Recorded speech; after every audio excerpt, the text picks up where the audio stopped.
Bienvenidas, bienvenidos a una nueva edición de Conciencia Activa. Estamos aquí precisamente en la Disquería y Librería Popular de Recoleta, donde se democratiza la cultura a través de la música y de los libros. Nosotros queremos también sumarnos para democratizar el diálogo, las ideas, el pensamiento. En el día de hoy, y reitero, estamos en todas las redes sociales y es muy importante que ustedes le pongan me gusta, la campanita, inscribirse, hacer comentarios. Todo eso nos favorece y como somos una comunidad esperamos crecer mucho gracias a ustedes. Y digo que en el día de hoy hemos invitado al director de Relaciones Internacionales de la Comisión Chilena de Derechos Humanos, me refiero al abogado Carlos Margota, para hablar de un tema en particular, pero eso no quiere decir que nos vayamos a quedar ahí y no ampliemos, digamos, la conversación. ¿Cuál es el tema en particular? La decisión del Ministerio Público de no innovar en 1.509 casos de violaciones a los derechos humanos ocurridos durante la revuelta social, levantamiento social, como le llaman algunos, de octubre del 2019. Ahí comenzó todo. Carlos Margota, muchísimas gracias por estar en la Disquería y Librería Popular de Recoleta. Un honor tenerte acá porque te recuerdo tanto, sobre todo en tiempo en que estaba terminando la dictadura de Pinochet. Creo que yo te entrevistaba mucho, ahí algo pasaba contigo. Bienvenido.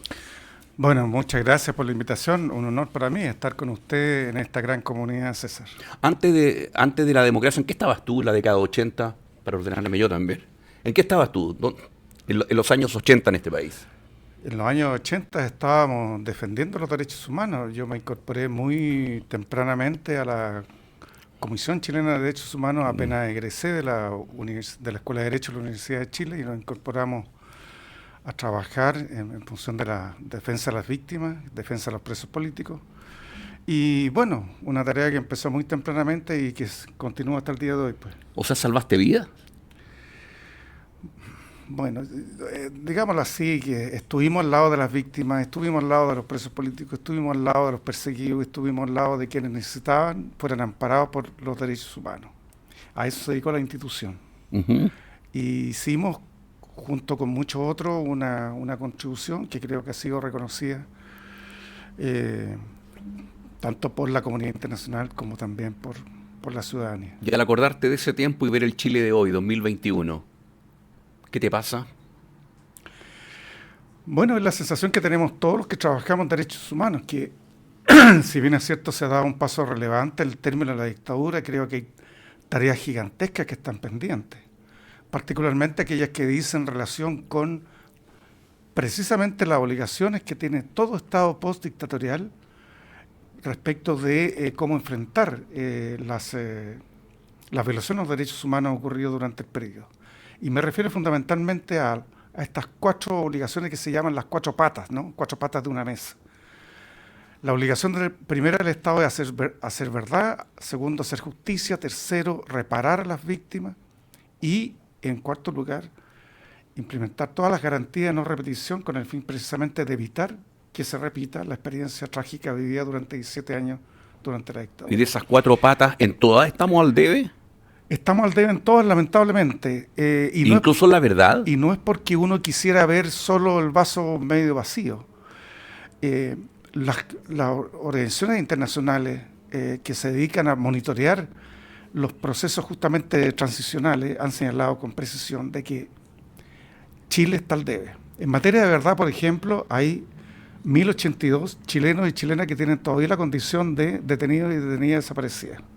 Y esa es una herida que obviamente no podemos sino levantarla con mucha fuerza y exigir que después de 35 años de transición democrática a la democracia, sigue siendo una tarea pendiente. Por eso que a fines del año 2023 el actual gobierno implementó y levantó un plan nacional de búsqueda de la verdad y la justicia respecto de la verdad respecto a los detenidos desaparecidos. Pero, Carlos, es un tema de falta de voluntad política, de equilibrios políticos, porque aquí en Chile también tenemos una derecha bien fuerte, por decirlo de alguna manera. ¿Qué pasa? ¿No hay interés simplemente?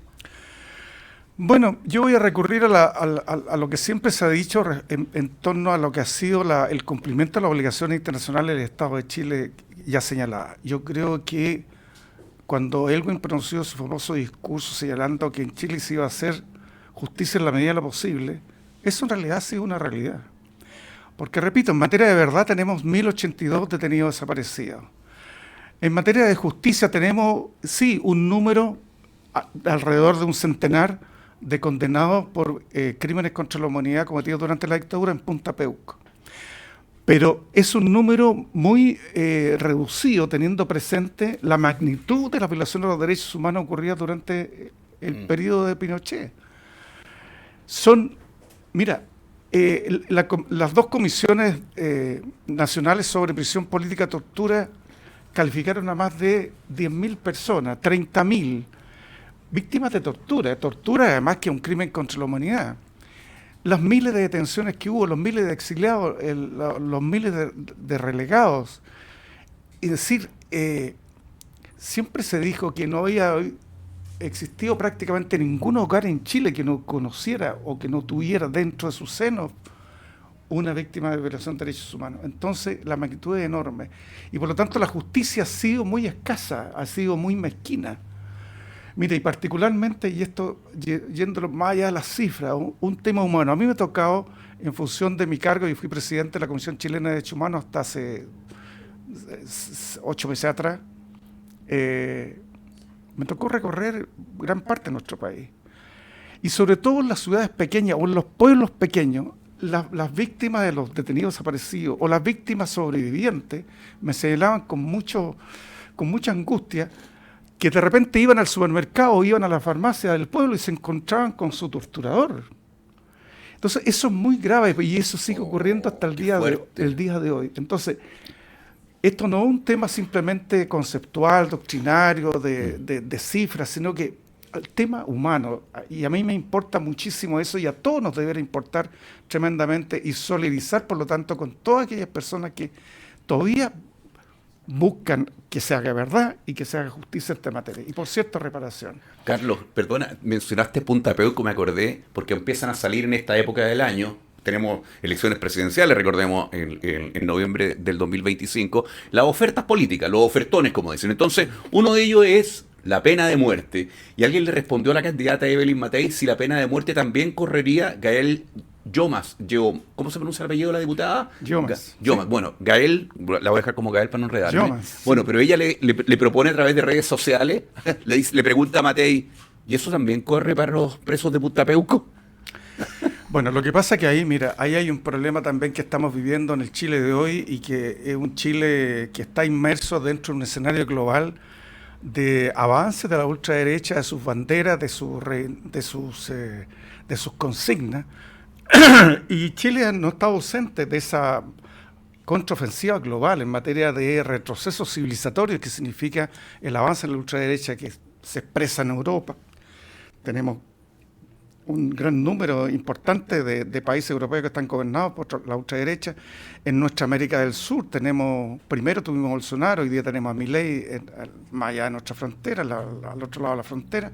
Y aquí tenemos una ultraderecha muy, muy agresiva, muy prepotente, que además ha levantado las mismas banderas anticivilizatorias, ¿no es cierto?, como son estas suertes de soluciones, como se ha dicho insistentemente, soluciones fáciles para problemas complejos. ¿Pero tú compartes? No. ¿En ningún caso la pena de muerte? Es que lo que pasa es que no es que lo compartan, lo que pasa es que yo soy abogado de derechos humanos y los abogados de derechos humanos y de la Comisión Chilena de Derechos Humanos, nosotros hemos, digámoslo así, tenemos como un marco conceptual y jurídico los tratados internacionales en derechos humanos.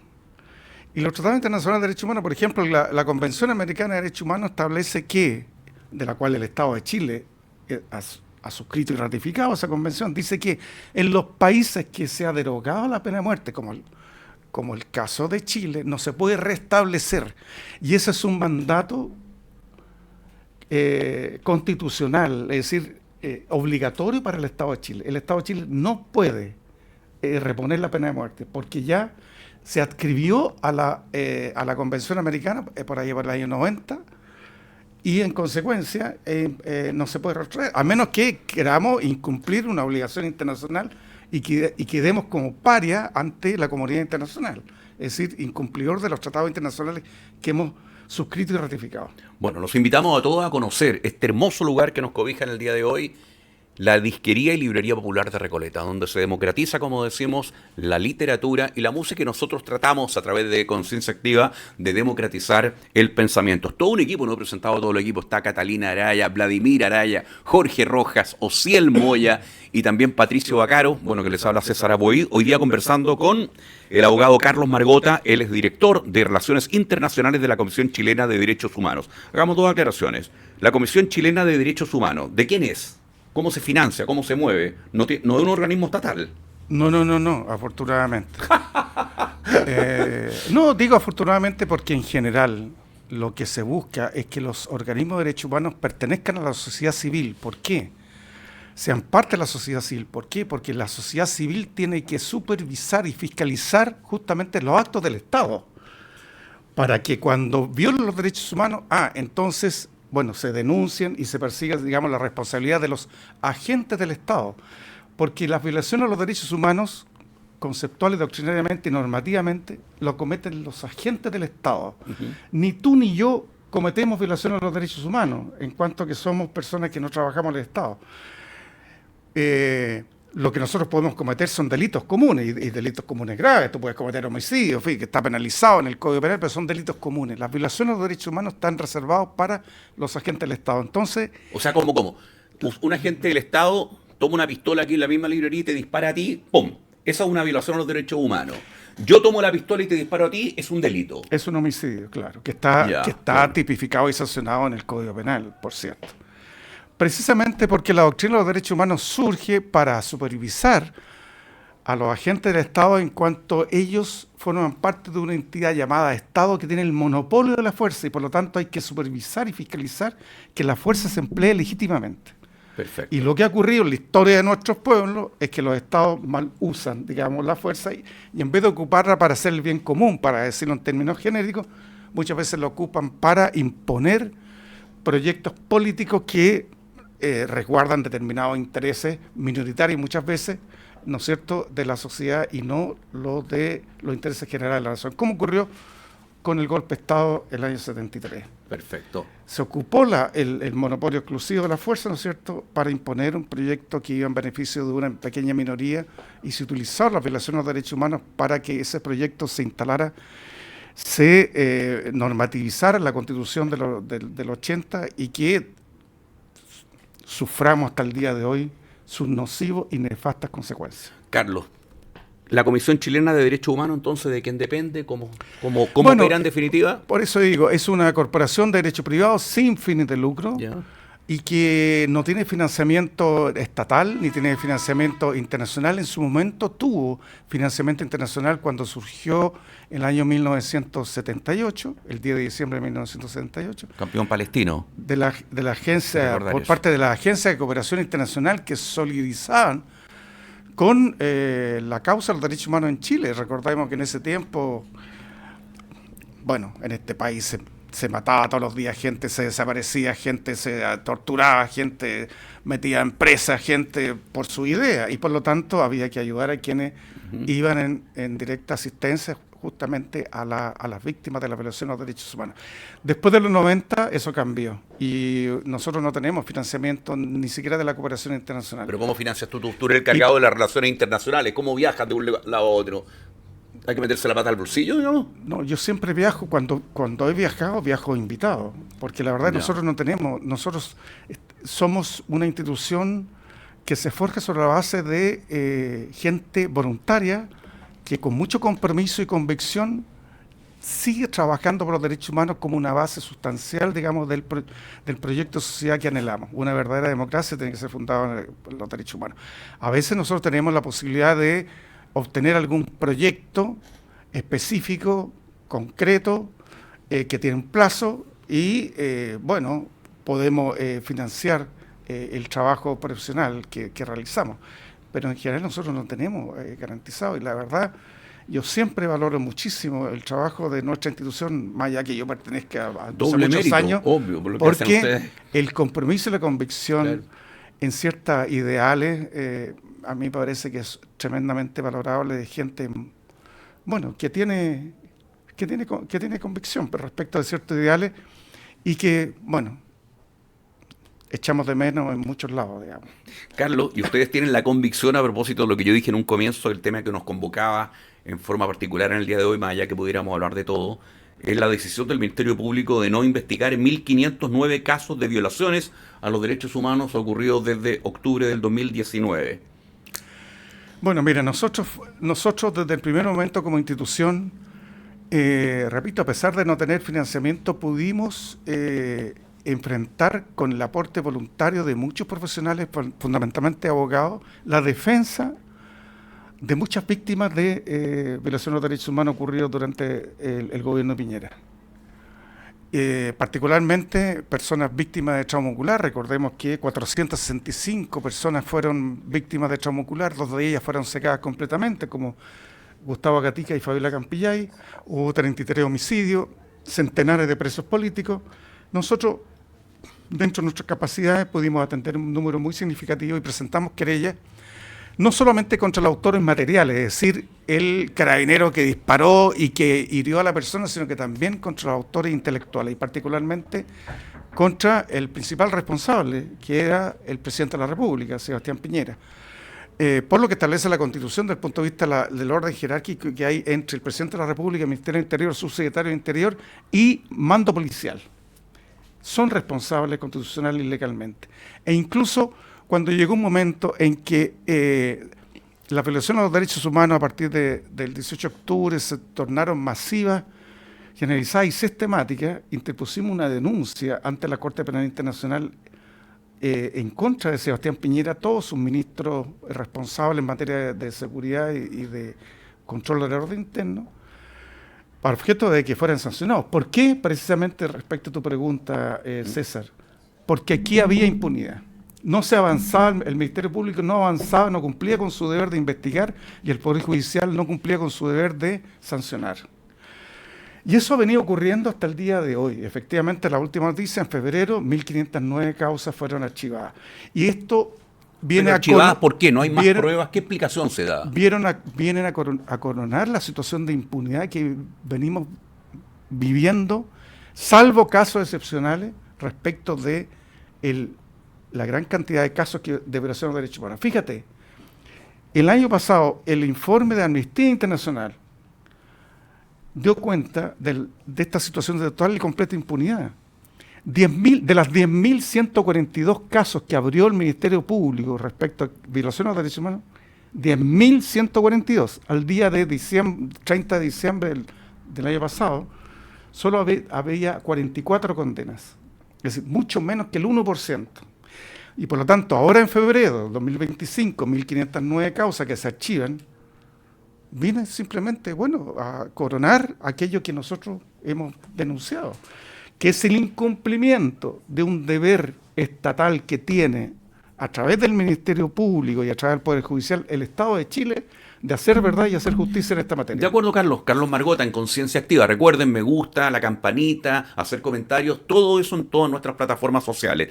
Carlos Margota, abogado, reitero, director de Relaciones Internacionales de la Comisión Chilena de Derechos Humanos. Pero ahora el Ministerio Público dice, ya no podemos hacer nada con estos 1.509 casos. Esa es la explicación. Hemos investigado, hemos hecho cosas, pero hasta aquí llegamos. ¿Por qué no hay más? Bueno, y la pregunta sería la siguiente, la forma de responder sería la pregunta siguiente. ¿La ciudadanía tiene confianza en el Ministerio Público? ¿La ciudadanía tiene confianza en el Poder Judicial?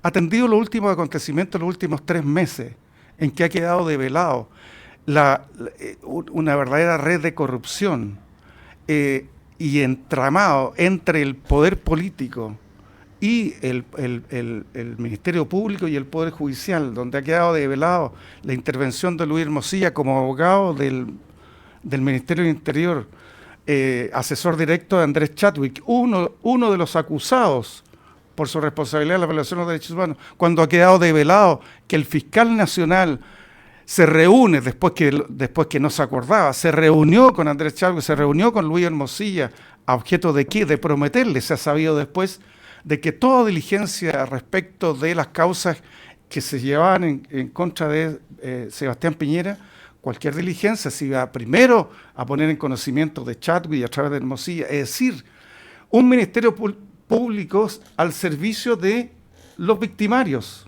en circunstancias que el Ministerio Público tiene que el deber de investigar los delitos que han cometido en contra de las víctimas. Entonces, cuando tenemos esta situación de falta de credibilidad, de falta de legitimidad de nuestras instituciones, todo aquello que está ocurriendo en esta materia a nosotros no nos llama la atención. Pero más allá de la falta de credibilidad, ¿tú has tenido acceso a alguno de los 1.509 casos donde te muestren, mire, señor, nosotros con Ministerio Público hemos hecho esta investigación por acá, y no? ¿Has tenido acceso a algo así? Bueno, nosotros no somos los únicos querellantes en estas causas. Han habido muchos otros organismos que también se han querellado.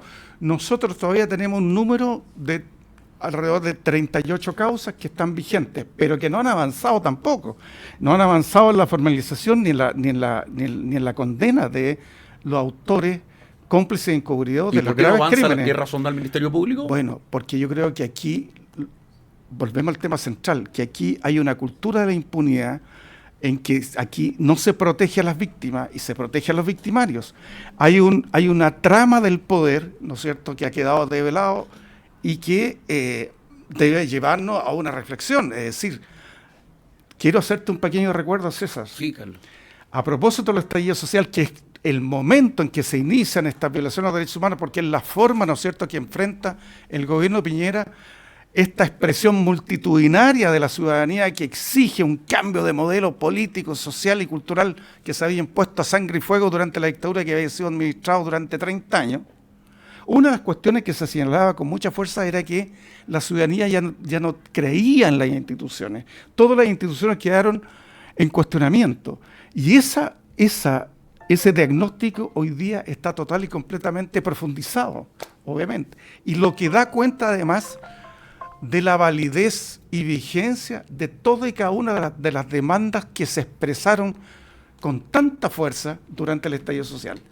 Nada ha sido solucionado y por lo tanto aquellos que pretenden pensar de que el estallido social, por el hecho de haber impuesto una narrativa del estallido delictual, de haber criminalizado la protesta social, significa que está todo apaciguado, es un grave y craso error. Es que eso es muy importante lo que tú acabas de decir, porque yo me hago de lo que se instala, sea verdad o no, y los medios también se han encargado precisamente del estallido delictual. Entonces mucha gente o algunas personas que están viendo en cualquiera de nuestras plataformas Conciencia Activa pueden decir, pero que efectivamente este señor no se acuerda de toda la embarrada que quedaba aquí en Santiago, fundamentalmente, en el centro de Santiago, la destrucción que hubo, todas las peleas, los gritos, todo eso. ¿De qué está hablando este señor?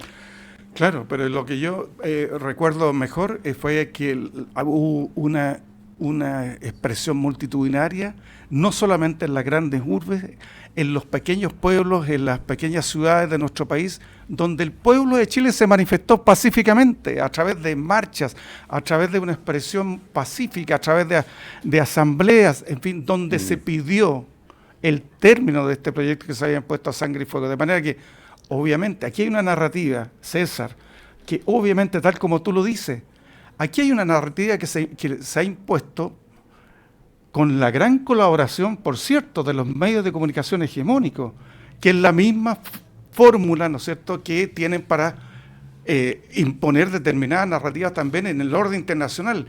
¿Qué duda cabe que el mundo sionista ha penetrado los grandes medios de comunicación a nivel internacional y que aquí en Chile también nosotros tenemos una narrativa que no tiene nada que ver con lo que efectivamente está ocurriendo? Particularmente hoy día la ocupación de Palestina. Pero por supuesto, claro, la ocupación y el genocidio en curso.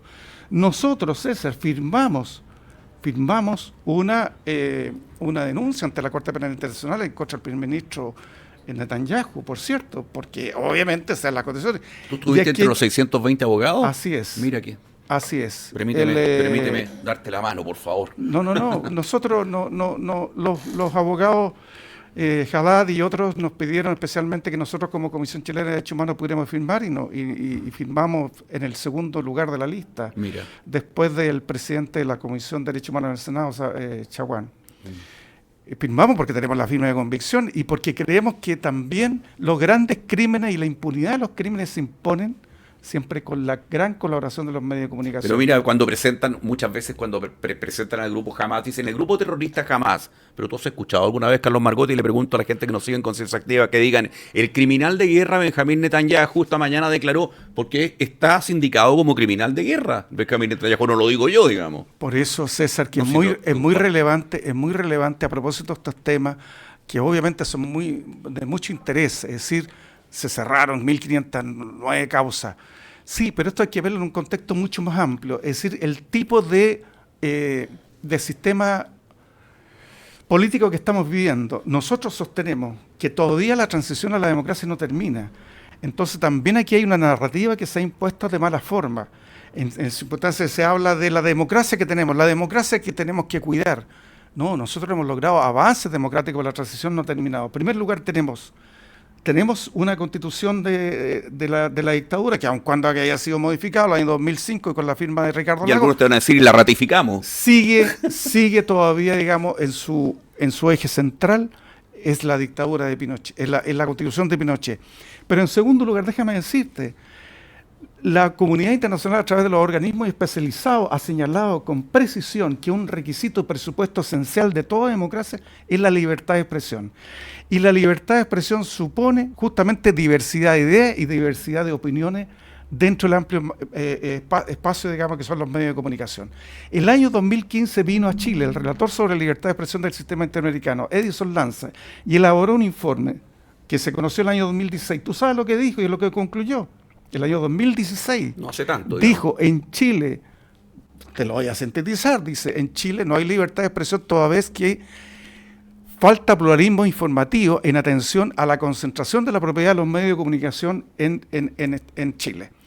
Y señala y agrega, una tarea pendiente importantísima de la naciente democracia es precisamente enfrentar este desafío. ¿Por qué ¿por qué la izquierda no tiene medios de comunicación? Se intentó alguna vez, ¿no es cierto?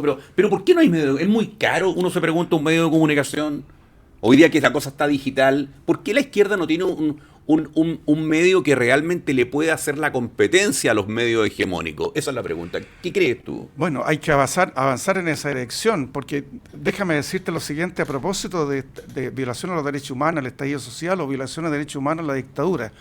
Está totalmente establecido que hoy día los poderosos no necesitan dar golpe de Estado cuando se ven afectados sus intereses, como ocurrió en las dictaduras latinoamericanas, sí, claro. Y por cierto en Chile, cuando Allende quiso andar un proceso de transformaciones sociales que tocaba determinados intereses. Bueno, golpe de Estado fue la herramienta para poner fin a esos procesos. Hoy día no necesitan. Hoy día lo que necesitan en primer lugar es el control de la información. Y la tienen. Y la tienen, decirte, Andrónico Luksic, el principal grupo económico en este país, él compró Canal 13. ¿Tú sabes por qué? ¿Para ganar plata? No, señor.